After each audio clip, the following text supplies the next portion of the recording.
Philosophy. सो सबसे पहले Dalton's atomic theory में in 1808 डाल्टन ने प्रपोज की थी एक book in 1808 a new system of chemical philosophy, यानी केमिकल फिलोसॉफी के हिसाब से उसने बहुत सारे पोस्टुलेट से उसने प्रपोज किए हुए थे, right. So first of all is that matter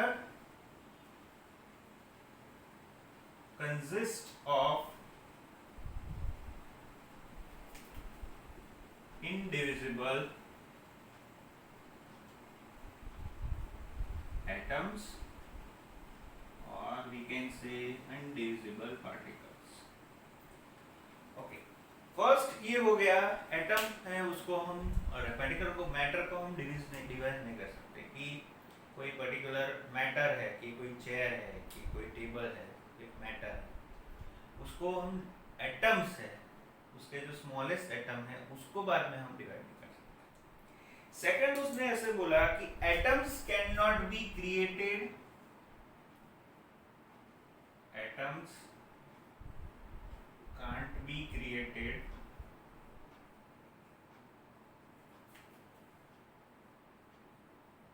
not destroyed.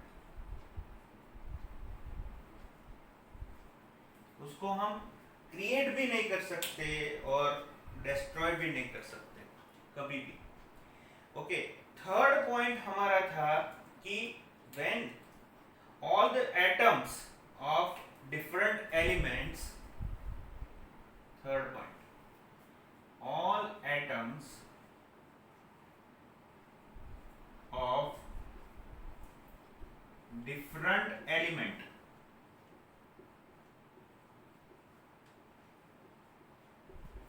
differ in mass, definitely सभी का डिफर होगा ही, क्योंकि हर एक की एटॉमिक साइज डिफरेंट है। एटॉमिक साइज डिफरेंट है तो डेफिनेटली उसका मास भी डिफरेंट ही रहेगा। ओके, ये हुआ नंबर 3। नाउ नंबर 4, इसके रिलेटेड, ऑल द एटम्स के रिलेटेड, कि all the atoms of given elements have identical properties. Identical properties means all atoms of different elements have different properties, right? Identical property, चलो एक proper word, identical properties. इसका meaning क्या हुआ कि identical properties में बहुत सारी प्रॉपर्टीज आती है, जैसे कि मास, एक जो ऊपर हमने बात की, that is atomic mass, right. हर एक का अलग है एटॉमिक मास, करेक्ट। कि जैसे बात करते हैं सोडियम है, तो सोडियम का एटॉमिक मास हम क्या कंसीडर करके चलते हैं, दैट इज 23 यूनिट। वैसे ही क्लोरीन का अगर पकड़ के चलते हैं तो that is 35.5 unit.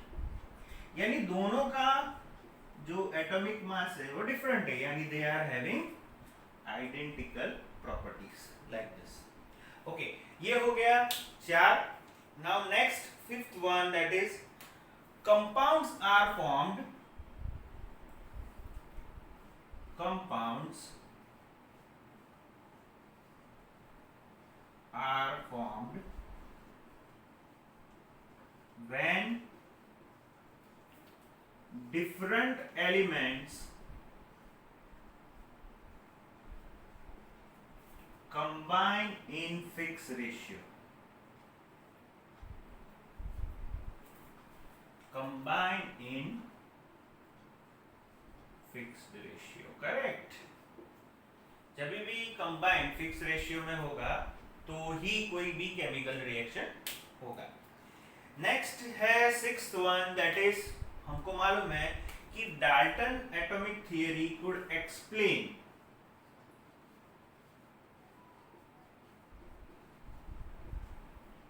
Law of और लॉज ऑफ केमिकल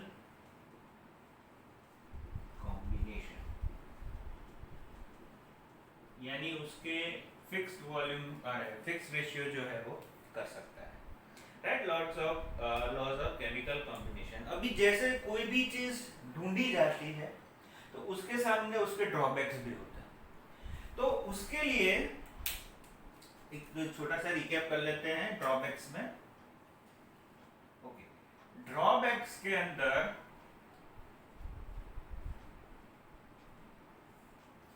एक है, यहाँ पे हमने एक्सप्लेन किया कि he could explain the laws of chemical combination, but gaseous volume जो है उसके लिए वो ड्रॉबैक सबसे बड़ा है, वो उसके लिए कंबाइनिंग वॉल्यूम का जो लॉ है वो फुलफिल नहीं करता है, राइट। could not explain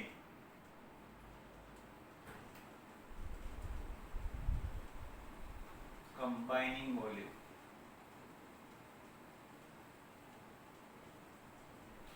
ये एक बात हुई। दूसरा है how atoms are attached or how elements are attached with each other and form compounds, उसके बारे में कोई बात नहीं की, राइट। तीसरी बात ये थी कि why the elements have different valencies, why the elements have different valencies, ये हुई तीसरी बात, यानी वैलेंसी के लिए कोई भी एक्सप्लेनेशन नहीं था कि क्यों अलग अलग है, ठीक है। एक था कंबाइनिंग वॉल्यूम, एक आई वैलेंसी, तीसरा आया how the elements combine to form compound, कैसे होता है कंपाउंड, फिक्स रेशियो में जनरेट होता है, फाइन, ये सब हमको मालूम है, लेकिन कैसे, right. Okay, and he failed to explain that if atoms are combined, so what kind of forces are applied into it? Intermolecular forces कौन-कौन से होते हैं? That is number 4, right? Applied forces. यानी अंदर कौन सा फोर्स है, इंटरमोलेक्युलर फोर्स है, वंडरवाल फोर्स है, कौन से बॉन्ड, पर्टिकुलर बॉन्डिंग कौन सा होता है, कोवेलेंट बॉन्ड है, आयनिक बॉन्ड है, उसके बारे में कोई एक्सप्लेनेशन डाल्टन्स एटॉमिक थियरी नहीं देता। Okay, and now fifth one, he does not or he did not give satisfactory explanation of particles of compound. Fifth one, particle of compound के बारे में कोई एक्सप्लेनेशन नहीं था। ये हो गई हमारी Dalton's atomic theory, very simple.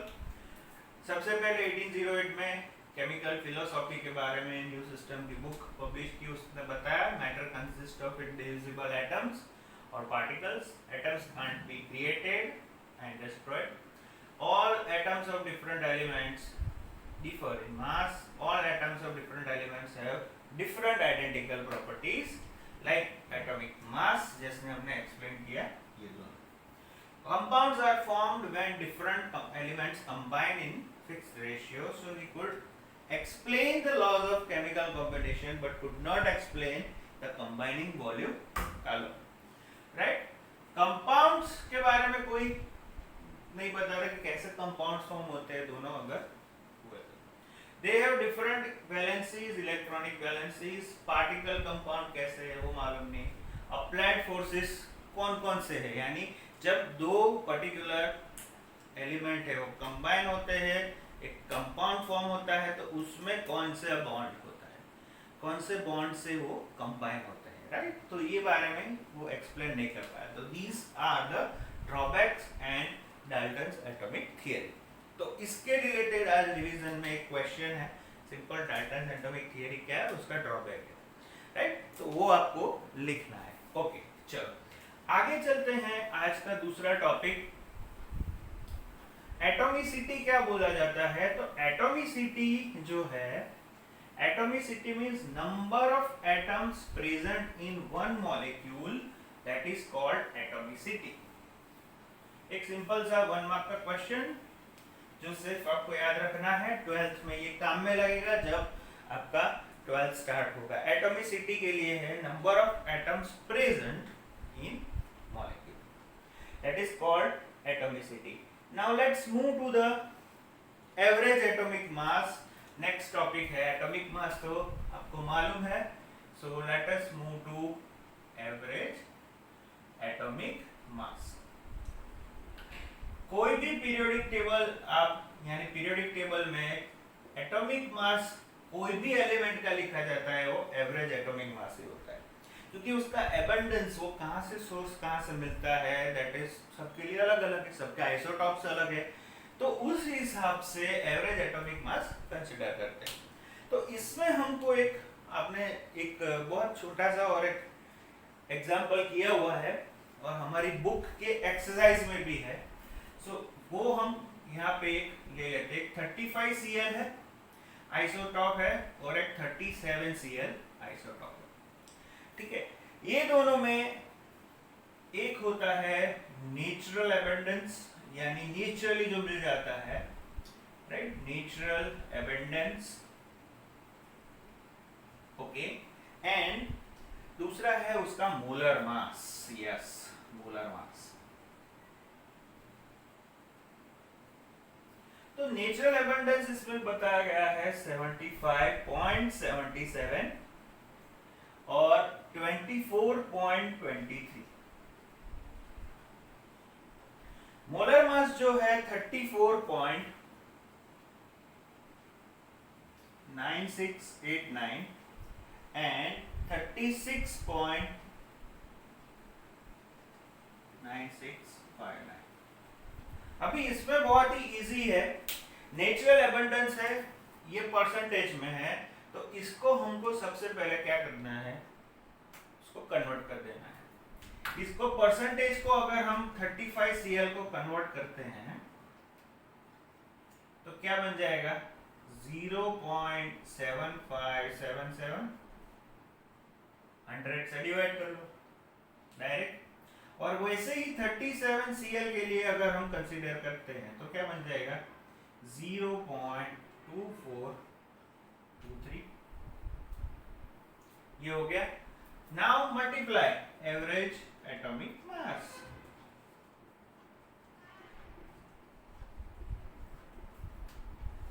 Is equal to ये 0.7577 0.7577 into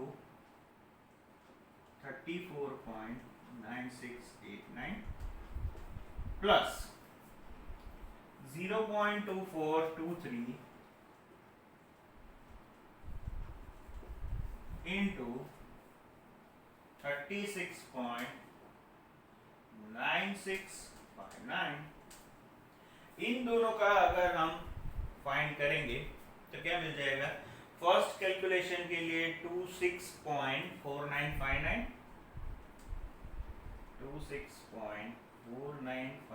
यूनिट प्लस 0.2423 एमयू के लिए वो मिल जाएगा 8.9568.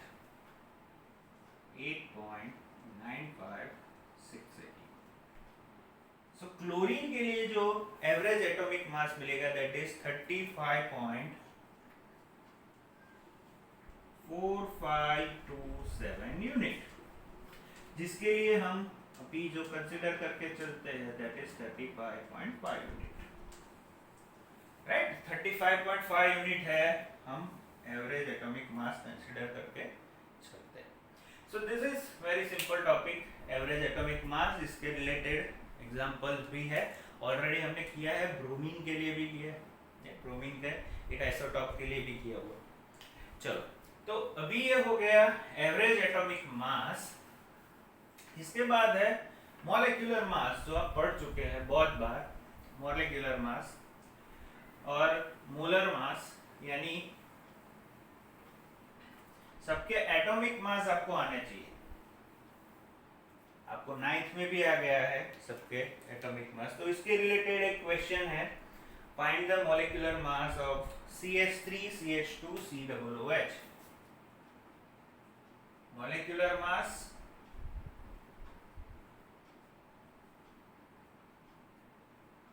of first one CH3 H नाम आपको आ जाएगा शायद, क्योंकि आप 10th में पढ़ चुके हो। 3 कार्बन है और फंक्शनल ग्रुप है कार्बोक्सिलिक एसिड, सो इसका नाम बन जाएगा प्रोपेनोइक एसिड। ठीक है, अगर आपको पूछा जाए एग्जाम में कि प्रोपेनोइक एसिड का मोलेकुलर मास तो आपको ढूंढना है, तो उस हिसाब से आपको ढूंढना है। चलो इसको हम ढूंढते हैं, कितने कार्बन है 1 2 3, राइट 3 कार्बन प्लस हाइड्रोजन कितने हैं 3 + 2 5 + 6 6 hydrogen atomic mass and 2 oxygen का एटॉमिक मास।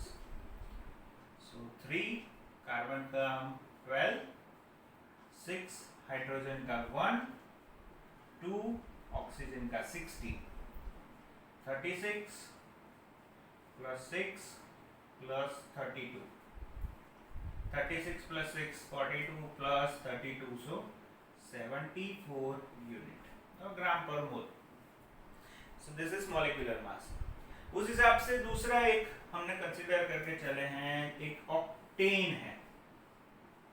अल्केन सीरीज में ऑक्टेन जिसका होता है C8 और H18, डायरेक्ट बहुत इजी।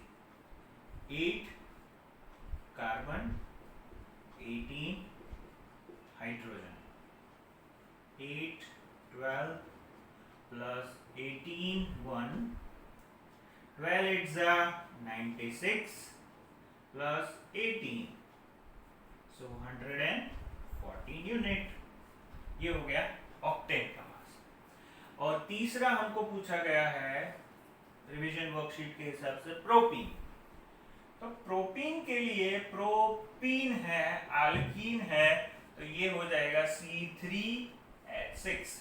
ये आपको याद रखना है, अल्केन अल्कीन अल्काइन आप ऑलरेडी पढ़ चुके हो।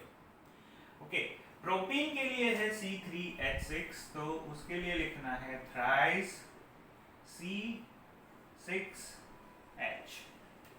सो thrice 12 plus 6 1, 36 plus 6, so is equal to 42 units. ये हो गया आपका मॉलिक्यूलर मास, मोलर मास, तो भी को बहुत ही इजी है, सिर्फ आपको एटॉमिक मास याद होने चाहिए, उसको मल्टीप्लाई करके टोटल करना। ओके, अभी जो टॉपिक हम स्टार्ट करने वाले हैं रिवीजन में, उसमें बहुत से स्टूडेंट्स को डेफिनेटली थोड़ा सा डिफिकल्ट रहता है, लेकिन मैं एक बहुत ही सिंपल से मेथड में ये हम समझ लेंगे तो आपका कॉन्सेप्ट भी क्लियर हो जाएगा। That is called mole concept. Mole में जनरली कंफ्यूजन रहता है सभी को, एंड वही हम यहाँ पे डिस्कस करते हैं, that is known as mole concept. ठीक है, ओके। मोल कॉन्सेप्ट में क्या है कि आप देख लो कि कई बार ऐसा होता है कि atoms are very very very very small in size, we can not identify it, and sometimes क्या होता है कि हम उसको पर्टिकुलर इतने अंदर नंबर ऑफ पार्टिकल्स प्रेजेंट है वो हम कंसिडर और काउंट नहीं कर पाते हैं। तो वही कंसिडरेशन में, जैसे आपने स्टार्टिंग में पढ़ा था कि फिजिकल क्वांटिटीज जो होती है वो 7 बेसिक फिजिकल एसआई सिस्टम के हिसाब से होती है। तो एसआई सिस्टम के हिसाब से जो फिजिकल क्वांटिटीज में एक था अमाउंट ऑफ सब्सटेंस, राइट, उसमें एक था amount of substance, amount of substance, और अमाउंट ऑफ सब्सटेंस में एक उसका यूनिट था दैट इज नोन एज मोल, जो मोल कंसीडर करके चलते। अब ये मोल क्या है, कैसे होता है, कैसे कैलकुलेट होता है?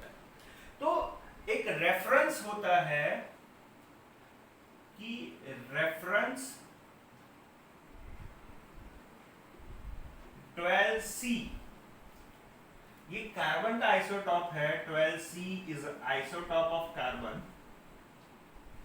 इसके अंदर जितने पार्टिकल्स प्रेजेंट होते हैं that is called one mole.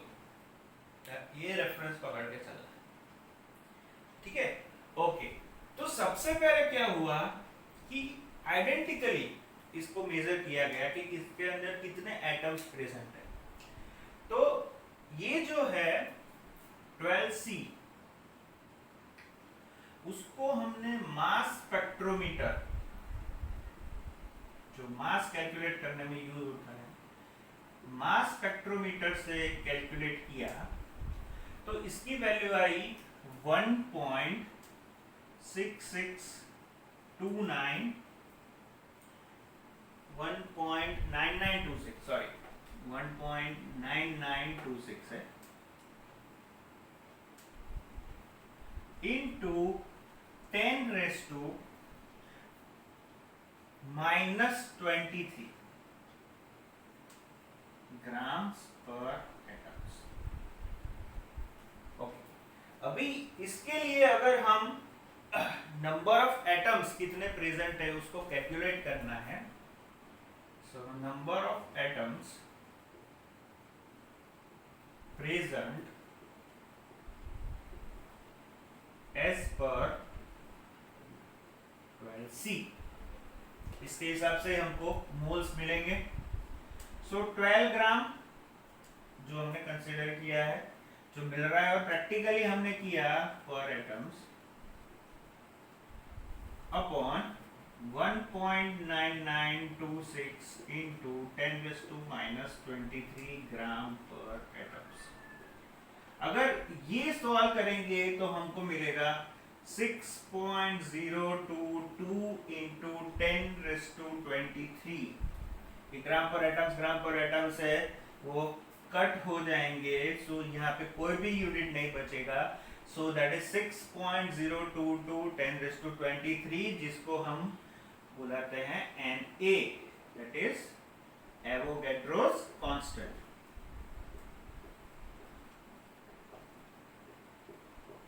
Avogadro's constant पकड़ लो, एवोगैड्रोस नंबर लिख लो, कोई भी। तो इसके हिसाब से क्या मालूम पड़ा अभी यहाँ, ये एक समझना है कि अगर Na जो है इसका मीनिंग क्या हुआ, यानी 1 मोल कोई भी पकड़ के चलो, that is Avogadro number. 1 mole of water molecules कर लो, या 1 मोल ऑफ सोडियम एटम्स कर लो, राइट, या कोई भी केमिकल ले लो 1 मोल का, 1 मोल ऑफ NaCl। तो इन सब का क्या आएगा, डेफिनेटली 6.022 इंटू 10⁻23। यानी किसी का भी वाटर मॉलिक्यूल्स कितने प्रेजेंट है अगर जानना है तो इतने 1 मोल लिखा है तो 1 मोल सोडियम एटम्स, कोई भी एटम्स है, यहाँ पे सोडियम मैंने ले लिया है तो वो भी 6.022। अगर हमको ऐसा बोला जाए कि 5 मोल्स ऑफ वाटर मॉलिक्यूल्स है तो इसमें कितने नंबर ऑफ एटम्स प्रेजेंट है, तो सिर्फ हमको क्या करना है, 5 इंटू 6.022 इंटू 10⁻23 करना है तो आंसर मिल जाएगा, राइट।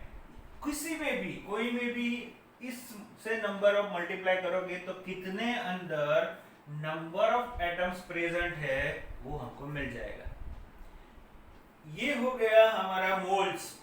अभी भी एक बार फिर से हम रिवाइज कर लेते हैं, अमाउंट ऑफ सब्सटेंस है वो मोल है, 12C को रेफरेंस स्टैंडर्ड आइसोटोप मान के चले हैं हम, और मास स्पेक्ट्रोमीटर जो मास ढूंढने में बहुत ज्यादा हेल्प करता है, छोटे छोटे एटम्स के एटॉमिक मास ढूंढने में।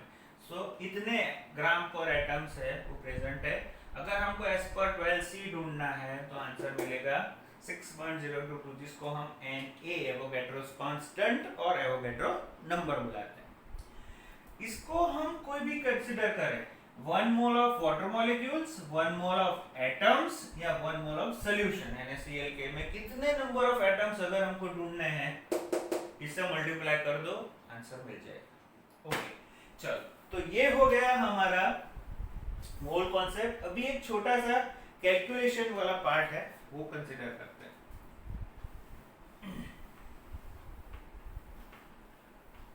ये सब है, इंटररिलेशन भी है, इंटररिलेशन आगे आप न्यूमेरिकल्स में भी काम लगेगा आपको, सो प्लीज इसको अच्छी तरीके से प्रिपेयर कर लेना। चलो, सबसे पहले है calculation of mole. Suppose when mass is given, number 1, when mass is given, okay, and finding number of moles.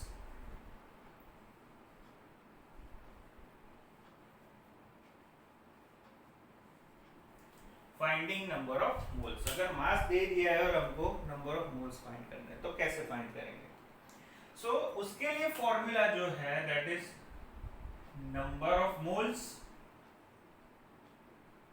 that is equal to given mass upon molar mass। Number of moles के लिए small n is equal to given mass is m upon molar mass m। तो ये हो गया हमारा एक formula, right. When mass is given, mass हमको given मास दिया हुआ है, मोलर मास हम ढूंढ सकते हैं, सो उसके ऊपर से हमको नंबर ऑफ मोल्स मिल जाएंगे, राइट। सेकेंड जो है that is calculation of number of particles. Second, calculation of number of particles. जब भी हम नंबर ऑफ पार्टिकल्स कैलकुलेट करते हैं और सपोज मास दे दिया है हमको, तो इसमें कैसे करेंगे? Calculation of number of particles को हम इससे डिनोट करते हैं that is our capital N, right.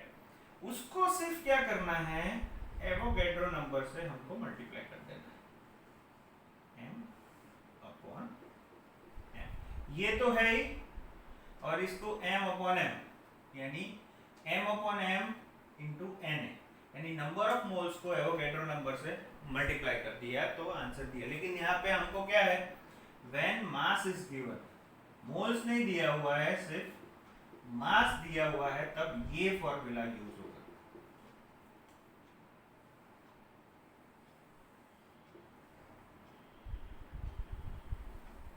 Okay, third point जो है हमारा that is calculation of mass when number of particles is given. इसके ऊपर से मिल जाएगा। Third one, calculation of mass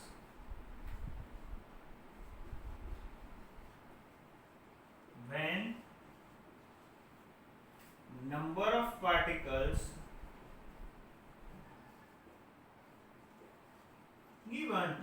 जब नंबर ऑफ पार्टिकल्स हमको दे दिए हैं तब, तो नंबर ऑफ पार्टिकल्स n हमारे पास है, हमको क्या ढूंढना है, मास।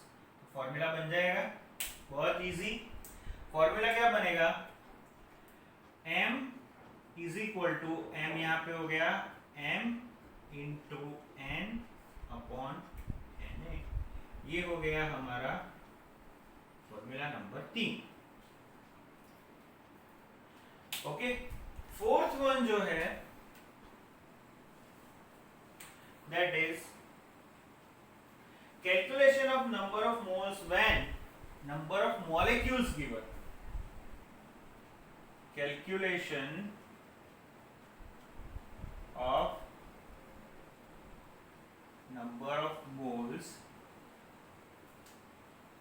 कैसे ढूंढेंगे number of moles, n is equal to n upon na। ये एक और फॉर्मूला आ गया। ये चार फॉर्मूला ही इंटरकनेक्शन में है, कोई भी ले। चलो, ये n की जगह पे मैं m अपॉन m लिख देता हूँ, तो यहाँ पे m अपॉन m आ गया तो n मिल जाएगा। यहाँ पे देखो ये n है, इसकी जगह पे मैं m अपॉन m लिख देता हूँ क्योंकि यहाँ पे है फॉर्मूला। तो is equal to n upon n है। तभी अगर हमको नंबर ऑफ पार्टिकल्स ढूंढने हैं तो उस हिसाब से फॉर्मूला बना दो, राइट। और अगर upon m n upon m है। अगर मास ढूंढना है तो n into m upon n बना दो फॉर्मूला, ये रहा। Right, so they all this are interconnected. हमको क्या क्वेश्चन में दिया हुआ है उस हिसाब से ही हमको आगे जाना है। ठीक है, तो ये हो गया हमारा बेसिक। अभी एक और जो है जो आपको शायद आगे चल के काम में आएगा, सपोज डेंसिटी दी हुई है, डेंसिटी इन वॉल्यूम है और नंबर ऑफ मोल्स ढूंढना है। Number 5, density and volume are given, ये दोनों दिए हुए हैं, तो कैसे करेंगे? So density is equal to mass upon volume. अभी मास, डेंसिटी और वॉल्यूम दिया गया है, so m is equal to D into V हो जाएगा। ये v इस तरफ मल्टीप्लाई हो गया, d इंटू वी, यानी अब काम बन गया, मास मिल गया हमको, ढूंढ लो number of moles, n is equal to m upon m से। ठीक है, m की वैल्यू यहाँ पे पुट की, मोलर मास मिल जाएगा कोई भी कंपाउंड का, तो आंसर मिल जाएगा। तो ये हुआ हमारा बेसिक मोल कंसेप्ट। इसके ऊपर से न्यूमेरिकल्स आगे के 2 दिन में करेंगे। ठीक है, सो प्लीज फ्रेंड्स, ये थोड़ा सीरियसली लेके काम करना, क्योंकि आगे चल के ये डेफिनेटली आपको काम में आएगा साइंस में। ठीक है, आई होप, और आज का होमवर्क है वो खत्म करके फटाफट से सबमिट करवा दें। ठीक है, ओके।